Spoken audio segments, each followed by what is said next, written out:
Hey there, Chaos Crew! Welcome back to another thrilling episode of Minxy's Mischief Hour, where chaos meets creativity and we dive into all things geeky and wonderful.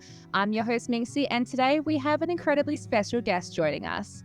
Today, we're meeting the multi-talented Raven Eckman. Raven is an author, freelance editor, and a total fangirl who's turned her passion for books into a thriving career. Her journey started with a challenge from her grandmother to read a book a day, sparking a lifelong love for literature. Raven holds a bachelor's degree in English with a concentration in creative writing from Arcadia University and an MFA in writing from Lindenwood University. Since launching her editing business, A New Look on Books in 2018, she's been helping authors bring their stories to life, working across genres from horror to contemporary in young adult and adult fiction. Her debut novel, Shadowspeak, has already made waves, and she's also the author of a charming picture book, Itchy Pants. Currently, she's juggling multiple exciting projects, and we can't wait to hear all about them. Raven also lives in Pennsylvania with her pets, and we're so excited to have her here today to share her journey, insights, and a little bit of literary magic. Welcome to the show, Raven. How's it going? Hi, it is going good. I am so very excited to talk books, as I always am, and I look forward to seeing what happens. Oh, wonderful. Well, can you tell us a little bit more about your background and about the inspiration that pursued your career in writing and editing? Sure. So I actually will fully admit that I did not like to read or write all through grade school. And when I was about to go into, I had just graduated from grade school, right? So I was just about to go into high school. And I was very mopey, like that typical teen that was like, oh, I don't know anybody, I do this, that kind of thing. And my grandmother was like, okay, you need to get out of this funk, so we're going to make you do something, right? So she said about reading a book a day. And at first, I definitely cheated. I was like, oh, look at how tiny this book is. Like, I wasn't really of interest. I was just trying to, prove that I could do the challenge, right? And then one day, it just kind of, it clicked. So then I went from the little tiny novels to, bigger novels and actually, finding different things I was interested in. And it was funny enough, I read Twilight and was like, okay, all right, what if I wrote a vampire story or werewolves? I'm gonna admit I'm more of a werewolf girl, sorry. But I was like, well, what if I wrote my own story? And ended up then when in high school taking challenging literature classes. And I actually got the not option because my teacher was a little scary, was like, yeah, you're going to join creative writing club because of your writing. I was like, oh, I am. And then suddenly I was at my first meeting and it kind of went from there. And then I was like, I definitely have to stay into this somehow. So that's why I went for my BA in creative writing. That's absolutely amazing. So you transitioned then from earning your BA in creative writing and started your own editing business after that, correct? That is correct. Wonderful. So A New Look on Books, and that's your business, and you've been doing it for quite a number of years now. So how's it been going? So it's been going good. I'm not going to lie, COVID was definitely one of those challenging things, and it really put into perspective for me where I want to focus and what I want to do and specialize in, right? And it actually prompted me to not only launch my own book, but to decide that I wanted to go back for my master's to then be able to teach. That's awesome. And the debut novel that you're talking about is Shadowspeak, which came out in 2021. Correct. Your writing journey and then publishing that, how did that all transpire for you? So funny enough, my roommates in college were criminal justice, science, math, that kind of thing. I had one friend that loved to write like I did, but didn't major in it. And then with my friends, we were watching all kinds of different shows, right? And I had a lot of criminal justice shows, like Criminal Minds and that kind of thing. And eventually I started writing, right? Eventually I started writing a story about what would happen if the victim somehow came back from the grave to talk about it or left clues, kind of like a mystery, right? So I did use that as a prompt for my final, oh gosh, I can't remember the name, which is terrible. I use it as my final project, okay, for my math or my BA project. and was like, all right, so that's done. My project's done. I graduated. Like, congratulations to me. And then I moved on. But when COVID happened, it like had been haunting me more and more that I hadn't been writing myself. So finally I was like, all right, well, like, let me look at it. So then it transformed completely to kind of like a loose, like, Vikings, because I was watching Vikings with my grandmother at the time, like the Vikings Criminal Minds, post like victim story and how to deal with PTSD and escape a cult. Oh, okay. Yeah. Dive Like straight into that one. Right. And like, yeah, right. Like in the, like, how to escape that. So like originally it was more of like modern day kind of, if we had something like that going on, like a modern day, not like speakeasy, but prostitution, right? And then this switched back into more of like, okay, so still prostitution, but like kind of like a cult, like with like hints of like the magic and like, why is this all going on? And more of a, I don't want to say medieval, but more of like a historical setting, but like a fantasy setting that I created. That's awesome. So if you had to like summarize your book to sort of give it an elevator pitch, if I could say, what's kind of the wording that you would give for your book, Shadowspeak, to get people interested to read it? Okay, so my elevator pitch is always about, if you like following the journey of a heroine that is dealing with finding herself while also encountering shadows that she doesn't know exactly what they are, and wanting to, of course, rescue a young prince, and then this book is for you. I'm all for it. I'm really all for it. So along with Shadowspeak, you published 3 picture books in addition. So what was it kind of like switching between the different age groups and having to cater to that? It was interesting because, so more of my background wise, I had taken one kind of like kids literature class in college and wasn't sure how I would do, because while I had done summer reading programs at my library, and I had actually was a daycare teacher for a little bit, and that I just wasn't sure like my writing style, if I could write for a younger audience, correct? So I took what I had written from like that class and then really like tweaked it with like, okay, no, I don't like this, and like completely changed this, and decided again I was just going to query it, and then here we go. Like if somebody picked it up, they did. If not, I love who I ended up working with as my illustrator. She brought everything to life, because if I would have had to do the illustrations, I definitely would have had like stick figures and like fuzzy looking all things, and it would have not been anything remotely to capture the story. But from there, it was the first one, Itchy Pants, then Spooky Treats, and Fuzzy Fest is actually an ode to cats that I had rescued and that whole journey that I had taken. Being a cat owner for the first time and not sure all their antics that I got into, but loving it at the same time. So you helped kids understand what it's like when their parents decide to pick up a cat and they suddenly have to deal with a cat as a alternative to another child. So this one and tests are babysitting, but it's kind of like, what is this creature? And Pants and Spooky Treats, it's more of the idea of just because you may look different or sound different or just act different doesn't mean you're scary. So you can like, it's like, it's gonna be okay. Like you'll make friends and like, again, everything will be okay. So Spooky Treats then kind of kept going with that theme in Itchy Pants. But I also absolutely adore Halloween, so I just had to have like spooky treats, literally, where like you get to meet other creatures and then you get to meet all these odd candies that monsters like, but that we would kind of be like, it might not taste great, but okay. And it was just fun. That's adorable. I love that. So you're currently working on a new adult book as well, like a witchy contemporary thing. Can you give us a sneak peek into what this new one's about?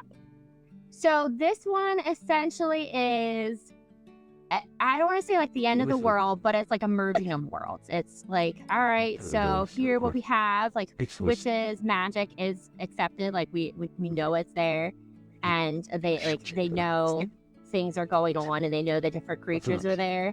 But a spell gone wrong actually opens the portal, so to speak, to the actual other realm. Like we kind of forcefully combine them without wanting to. And then how do we fix it? So are you going to be launching for example, can people sign up to be ARC readers for this book coming out or anything like that? Or are you sort of going to just jump straight into it and do the full release when you're ready? So I'm definitely going to do an ARC read, and I will have beta readers. Like I will go through my process that I did with Shadowspeak. I am tentatively, scheduling wise, planning on finishing it by the end of the summer with like kind of like the track that I'm on right now. And then we're going to go from there. But I already saw like images and all that stuff. Like I was like, oh, okay, like the fan art and the different like covers. I have like all of it in my head. It's just I write where I know the ending, but I don't. And, like I even sometimes know like the beginning, like that kind of like the prologue and like the epilogue. But like everything else in between is almost a surprise. That's okay. If you surprise yourself, you surprise your audience. That's okay. Correct. Wonderful. So then in addition, as an author, you're an editor. So you balance, obviously, your writing projects and also helping other authors with their manuscripts. Is that a challenge for you? Do you find it just comes naturally? I absolutely adore helping other authors as an editor. Like I focus on content development. So I love where we're at like the very beginning of a story. And it's like, these are my characters. This is my plot. This is my setting. But I don't know how to bring it all together, or I have it, but it's missing something. So I love being able to like read it and like pepper all these suggestions everywhere, or just like help like talk with them to figure out what could be missing, what could be next, or also being that voice of like, no, you got this, like it's time, like you can move on without trying to spend 17 more drafts fixing something, because as a writer myself, I know how hard it is to finally feel like I need to walk away from it. Like it's as good as I'm going to get it. And like the perfectionist in me is like, no, it can always be better. And it probably can, like something could just like that kind of thing. But being not only my own voice of reason when it's time for me to move my own projects on, but also then helping them be like, all right, you're ready for like the copy editing stage, or you're ready to proof and like send it out. Like you got this. So would that be your main advice to aspiring authors, or is there other rather, for example, common mistakes you might see in manuscripts that you edit that you would sort of tell authors prior to kind of avoid these kind of pitfalls? Sorry. That one's an interesting one because I've seen like different things. So for myself, my main advice is like the standard advice, as in write. Like I know you're going to want to edit it as you go, because I have the same trouble, but the basic thing is like you just need to get it all down. Like it's not going to be perfect. Even if you're on draft 10, like it's not going to be perfect to you, and it may not even be like ready yet for like the next stage of editing, but just get it all down. Like I know when I'm writing, I like constantly try to go back. Like let's say I have chapter 1 done and I'm starting chapter 2, and I'm like rereading just a little bit to get back into like the mojo swing of things. But then all of a sudden I'm like, oh well, this looks funny, or like I could have really added this. Like don't go back, just keep going until you have everything you wanted to say down, and then go back, because you never know when you go back what you're maybe missing if you could have written before, like further ahead, or when you finally do go back, and then it all kind of brings together holes that you didn't even maybe notice at first. That's really informative. Well done. Yeah. So additionally to writing and editing, you also teach English composition and substitute teach as well. Is that right? Correct. Wonderful. So these teaching experience, how do they influence the way that you write and the way that you edit? So yes and no. It's different because it's not necessarily completely creative writing. It's more of like you definitely have a stricter structure and a focused topic and different things like that, like different ways of researching and everything.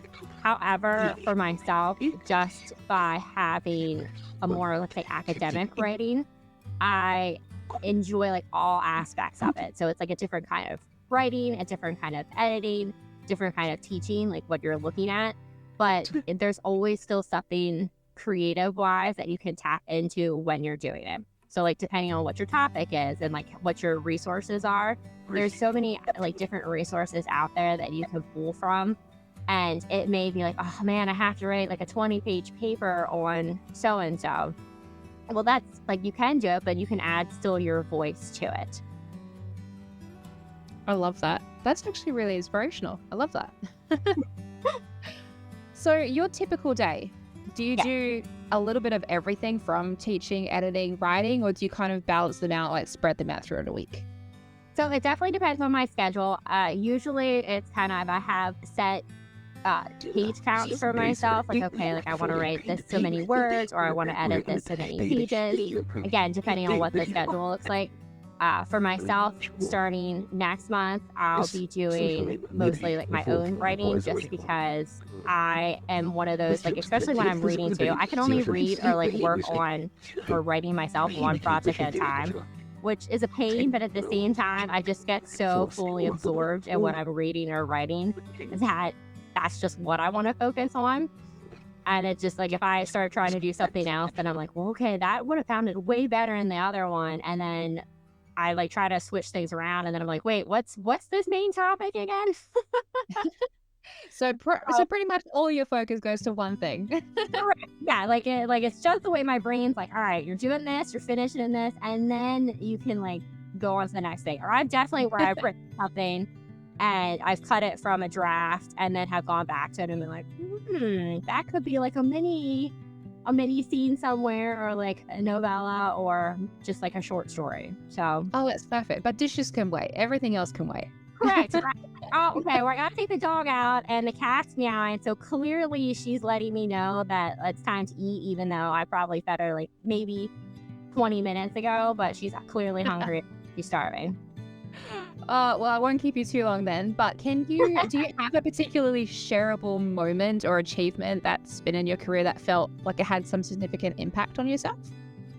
It definitely would be the first time that I was accepted to an event as like an author. Like, so I had gone like for events for myself. I had gone as like a reader. Like I attended BookCon in New York before it closed with COVID and everything like that. Like things had happened.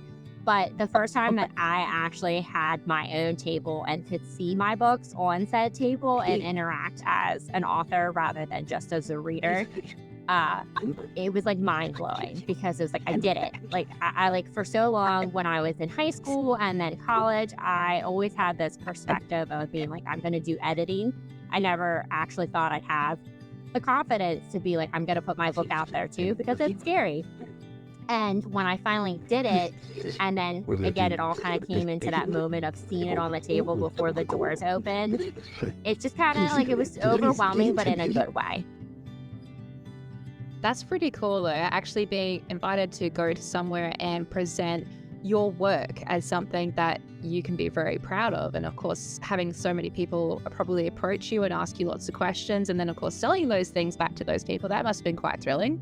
Yeah, the first sale, of course, that was not family and friends, which I love my family and friends, but it was like the first stranger that was like, oh my gosh, you know, that sounds really interesting. Like, yeah, I'll buy it. Like, you just kind of, you're like, really? And then you're like, oh yeah, of course. And then you're just mark and like, okay, like, don't be awkward. Don't act surprised. Don't act surprised. This happens every day.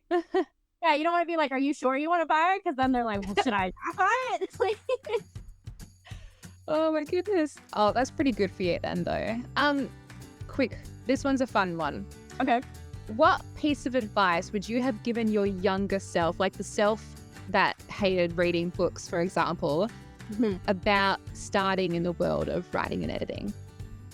So younger self-wise, I would be like, you should have just read, like, I mean, I did read for my assignments that I needed to, don't get me wrong, but I didn't take any, like, joy in it, because it seemed more of a task I had to get done, whether than, like, actually, like, connecting with a character or, like, the different characters in the book. So, like, I would give my younger self the advice of, like, younger self that didn't like to read, like, to give it a chance, or to, like, how to decide what I liked. So, like, at the time, I eventually, like, I really loved Percy Jackson, So I had to do all the Percy Jackson books. And then even when the new ones were coming out when I was in college, I was standing with a bunch of younger readers and like parents with my own copy in line, kind of like, hee hee, like I have this book.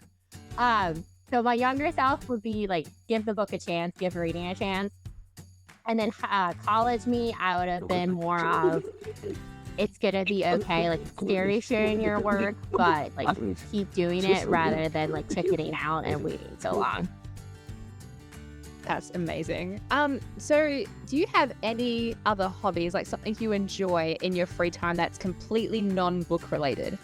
Oh, it's so, I mean, yes, but I mean, like everything's book related because like clearly I'm my own book character, right? But so I love to go horseback riding. I love swimming. I love hiking. I love attempting to pretend that I'm a plant mom and then hoping my plants don't actually die on me. My cats tend to love to eat said plants. So like I can only have plants that are safe for felines. My dog could care less about any plants. But like my current cat now, she will knock over the pots just for fun, I think. But yeah, so some, like most of it though, like I have to admit, like I'm out there, like I'm hiking, I'll take a break. The dog will be laying at my feet and I'll just like, okay, well, like I still have this book on Kindle so that I'm eventually, anyway.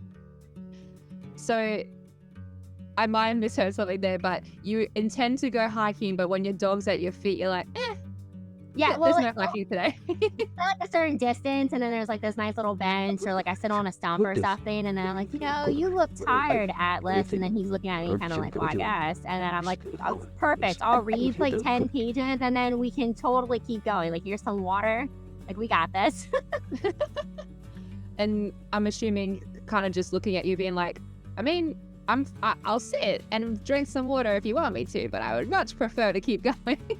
Yeah, it depends. Like him and I aren't great with the heat, so usually if we're hiking, depending on the weather-wise, we'd like to find a little shady spot. But he's definitely like he's getting older. He'll turn actually 8 tomorrow, so tomorrow's his birthday.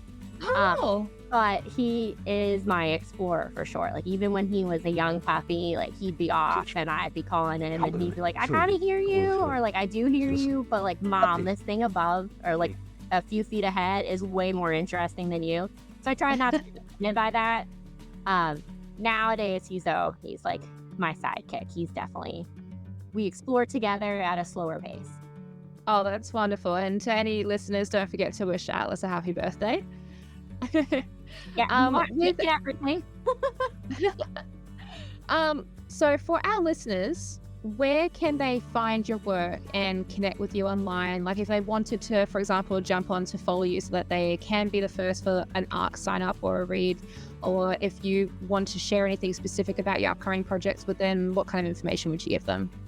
Sure. So I right now am in a website lull, I guess you could say. Like I'm updating and I'm figuring out like newsletter stuff and getting like prepped for everything in that sense. I did actually start a new Instagram account. So it's like my name, so RC Eckman. Okay. That's like my handle for everything, just to be easier to find. So I'm on Instagram and then I'm on TikTok and then do have a Facebook, but admittedly it's hard to post on all of them. So like 1 week I'm like super TikTok happy, and then the next week I like completely forget it exists besides watching funny videos and that Instagram posting. So it's kind of like juggling all of that. But anything in terms of news would be on my social media sites, so the Instagram or TikTok. And then website wise is actually where you can grab a signed copy of any of my books from me. Excellent. Well, I'll make sure to pop the links in our description so that everyone can find you. Any final words to say to our listeners from yourself? No, I was like, thank you so much for listening and like the support. I always love talking, writing in books, even if it's a little scary on my end for myself, right? But it's just so uplifting to be able to talk with other people that love books as much as I do. Oh, well, we definitely are some of those people that love books. All right. Wonderful. Now that does wrap up our episode for today, Chaos Crew. It has been an absolute pleasure chatting with you, Raven. Raven, thank you so much for sharing your incredible journey as an author and an editor, of course. Your passion for books, I must say, and your dedication to helping others really shines through in everything that you're doing. And for those of you who do want to keep up with Raven's work, be sure to follow her on TikTok and Instagram, as she said, RC Eckman. And don't forget to check out her editing business, A New Look on Books, if you do need that assistance. Her amazing her amazing debut novel, Shadowspeak, and along with any of her delightful picture books, of course, are also available, as she said, on her website. Check them out. I think it's worth the read. Definitely worth the read. So thank you all for tuning in. If you enjoyed the episode, please leave a review, share it with your friends, and subscribe to Minxy's Mischief Hour on your favorite podcast platform. We've got more exciting guests and chaotic fun coming along the way, so stay tuned. Until next time, stay creative, stay geeky, and most importantly, stay chaotic. See you next time, Chaos Crew.